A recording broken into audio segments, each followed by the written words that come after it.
Hello, dear students. Welcome to Economics with Bhargav Man. We are covering first chapter of Indian economic development. We have already done the state of agriculture on eve of independence in our first video. This is the second video, and in this we'll cover the state of industries. मेरा आपको suggestion है, अगर आपने अभी agriculture वाली video नहीं सुनी है तो पहले वो सुन लीजिए, तो आप ये वाला पोर्शन ज़्यादा अच्छी तरीके से अंडरस्टैंड कर पाएंगे। तो भाई शुरू करते हैं। आप पहले ये बताओ कि ब्रिटिशर्स का मेन मोटिव क्या था। भाई उनका मेन मोटिव एक ही था, promote and protect their economic interest. उसके लिए उन्होंने इंडिया, जो कि इतना प्रॉस्परस नेशन हुआ करता था उनके आने से पहले, उन्होंने अपनी पॉलिसी से इसको पूरी तरीके से एक depleted, stagnant and backward economy में ट्रांसफर कर दिया। India could not develop a sound industrial base under colonial rule. भाई हम उस देश की बात कर रहे हैं जो ब्रिटिशर्स के आने से पहले ऐसी इंडस्ट्रीज का मालिक था जिसकी दुनिया में दूर दूर तक रेपुटेशन ऐसी थी कि लोग हजारों मील चल के यहाँ आते थे और ट्रेड करना चाहते थे। उस इंडिया को इंडस्ट्रियल बेस बनाने में कॉलोनियल रूल में इतनी मुश्किल हुई कि ये कहना पड़ा that India could not develop a sound industrial base. Develop कैसे करते, ब्रिटिशर्स ने उसको कभी डेवलप होने ही नहीं दिया, और जो बेस था उसको उन्होंने सिस्टमैटिकली ख़त्म कर दिया।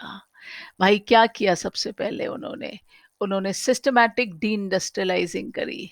इसका मतलब क्या हुआ कि जो हमारी इंडस्ट्रीज थी उनको सिस्टमैटिकली फिनिश करा और कोई मॉडर्न इंडस्ट्री आगे आने नहीं दी।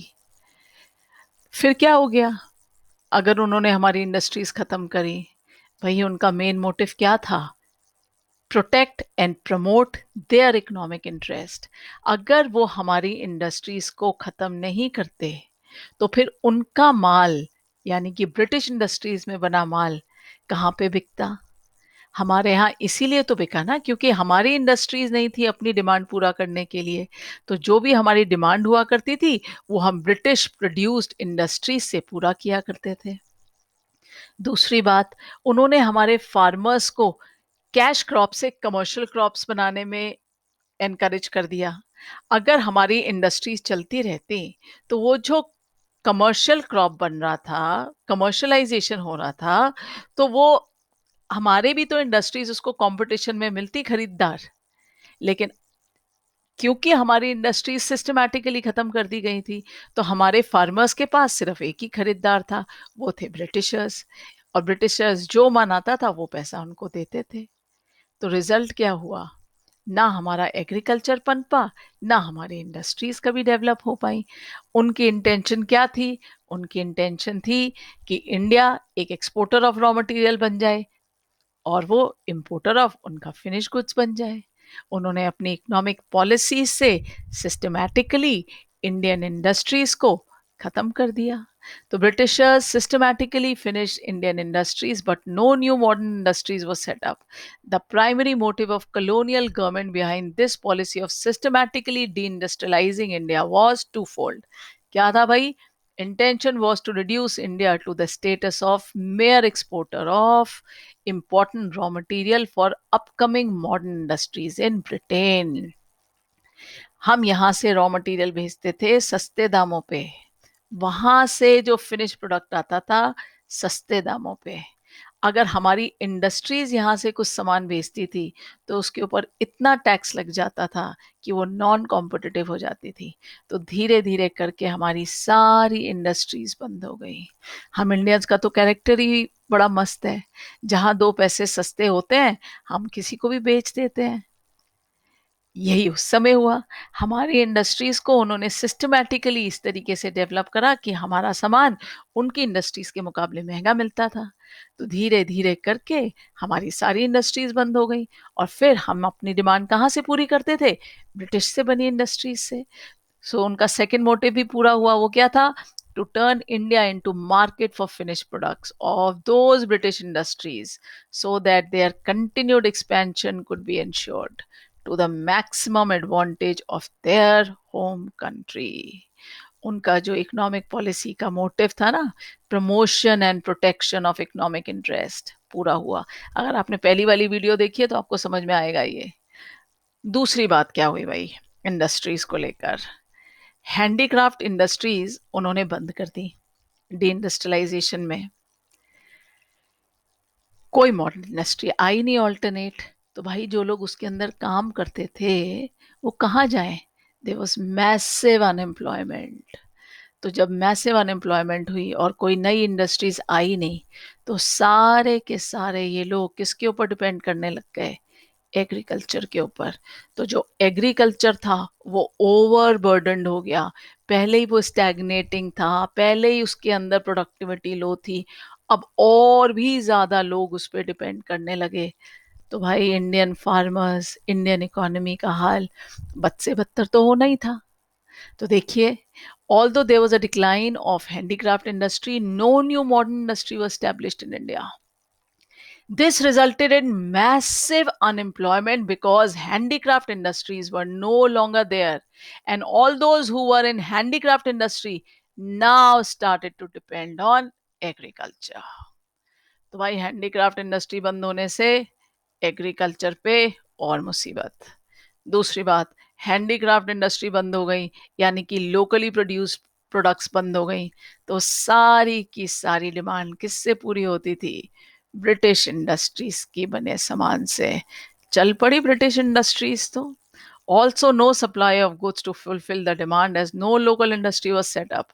Result, demand had to be filled by cheap manufactured British goods from Britain. अब देखिए जरा, हैंडीक्राफ्ट खत्म, कोई मॉडर्न इंडस्ट्रीज नहीं आ रही, तो देश बढ़ेगा कैसे आगे? देश तो अपने आप ही दिखाएगा ना कि 2% ग्रोथ हो रही है रियल आउटपुट की, 0.5% ग्रोथ हो रही है पर कैपिटा इनकम की। पहला वाला वीडियो देखिए, उसके अंदर सब रेफरेंस है जो मैं बात कर रही हूँ अभी। तो ब्रिटिशर्स ने सिस्टमैटिकली ये देखा कि हमारे यहाँ कोई मॉडर्न इंडस्ट्री ना लगे। जब मॉडर्न इंडस्ट्री नहीं लगी तो भाई मॉडर्निटी भी नहीं हुई। लेकिन फिर क्या हुआ? वर्ल्ड वॉर्स होने लग गए, फर्स्ट फिर सेकंड की तैयारी।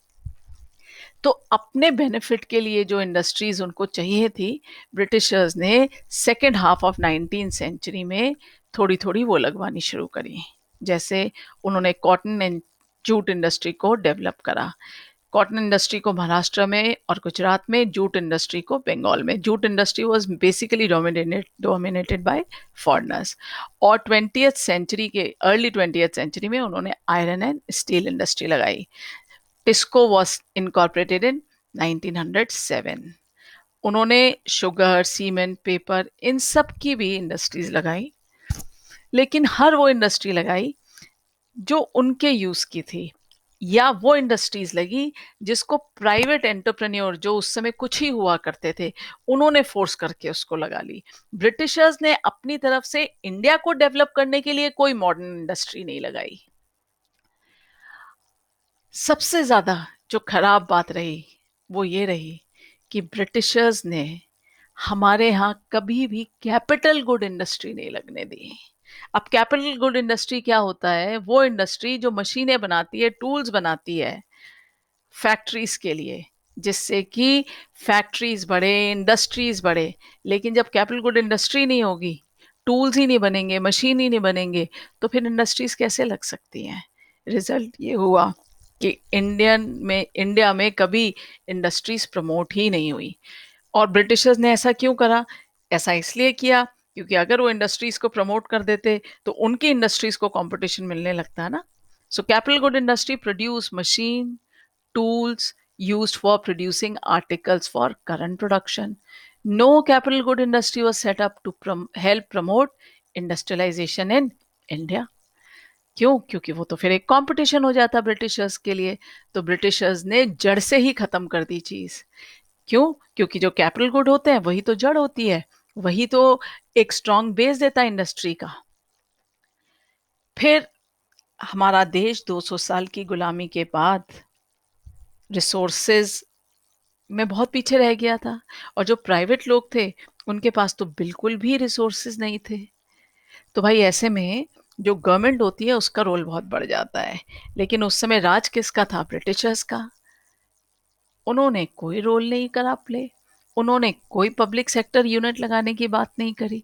उन्होंने तो हर वक्त इस तरीके से ट्राई करा कि हमारी इंडस्ट्रीज कभी डेवलप ही ना हो। और अगर उन्होंने कोई पब्लिक सेक्टर से यूनिट लगाई भी तो सिर्फ वो लगाई जो उनको यूजफुल होती, जैसे कि railways, power generation, communication. Railways उन्होंने क्यों डेवलप करी? क्योंकि उन्हें रॉ मटेरियल एक जगह से दूसरी जगह ले जाना था, फिनिश प्रोडक्ट्स एक जगह से दूसरी जगह ले जाना था, मिलिट्री को ट्रांसपोर्ट करना था एक जगह से दूसरी जगह। पावर जनरेशन इसलिए क्योंकि जो फैक्ट्रीज उन्होंने लगाई थी अपने लिए उसको चलाने के लिए। कम्युनिकेशन किस लिए डेवलप करी? सिर्फ उतनी ही डेवलप करी जिससे वो इंडिया में डिसिप्लिन मेंटेन कर पाए। उन्होंने कभी भी कम्युनिकेशन या पोस्टल सर्विसेज को आम आदमी के लिए डेवलप नहीं किया, क्योंकि ब्रिटिशर्स का मेन मोटिव क्या था? Only promotion and protection of their economic interest. India का जिससे भी बेटरमेंट होता उन्होंने उसको कभी भी डेवलप नहीं करा। हाँ, ये जरूर है, अगर ये पूछा जाता है कि what is, give one positive contribution या what is a positive contribution of British rule, तो भाई रेलवेज हम नाम ले देते हैं कि हाँ भाई, रेलवे की वजह से इंडिया में बहुत प्रोग्रेस हुई। और मेरे हिसाब से ये रेलवेज ही था जिसकी वजह से ब्रिटिशर्स को इंडिया से एग्जिट करना पड़ा। अब आओ भाई, contribution of industry to GDP was low. अरे भाई, जब इंडस्ट्रीज थी नहीं तो उनका कंट्रीब्यूशन कैसे होगा जीडीपी में? वो तो अपने आप ही लो होगा। दूसरी बात, जब भी एक देश अंडर डेवलप्ड होता है तो उसके अंदर एग्रीकल्चर डोमिनेट करता है। जैसे ही वो इकोनॉमी थोड़ी आगे बढ़ती है, डेवलप होती है, तो इंडस्ट्री करती है उसको डोमिनेट, और इंडस्ट्री का कंट्रीब्यूशन जीडीपी में ज़्यादा जाने लगता है। जब और डेवलपमेंट होती है तो सर्विस सेक्टर डोमिनेट कर देता है और उसका कंट्रीब्यूशन ज़्यादा जाने लगता है। लेकिन इंडिया में ब्रिटिश रूल के दौरान तो डेवलपमेंट थी नहीं, क्योंकि इंडस्ट्रीज तो फिर डेवलप होनी ही नहीं थी। उन्होंने कभी उसको होने ही नहीं दिया। India was agrarian economy, and that also very poor, stagnant, depleted economy. इसीलिए इंडस्ट्रीज का contribution very low. No new industries, all old industries systematically finished. Contribution of industry to GDP was also low as there was no new industrial sector. Few manufacturing units set up, but they were no substitute to displaced traditional handicraft industry. आपने हजारों लाखों handicraft industry बंद कर दी और उसके बदले में 10, 15, 100 लगा भी दी। देवर नो सब्सटीट्यूट, देवर नो सब्सटीट्यूट। इंडियन इकोनॉमी को उन्होंने सिस्टमैटिकली फिनिश करा। जब मैं ये चैप्टर पढ़ाती हूँ तो मुझे ऐसा लगता है कि कैसे हिस्ट्री अपने आप को रिपीट करती है। ब्रिटिशर्स ने हमारी इंडस्ट्रीज ख़त्म करी, हमारे देश को ख़त्म किया। 1991 के बाद तो हमने अपने देश को अपने आप से ही ख़त्म कर दिया। अपनी सारी इंडस्ट्रीज ख़त्म, सब ख़त्म।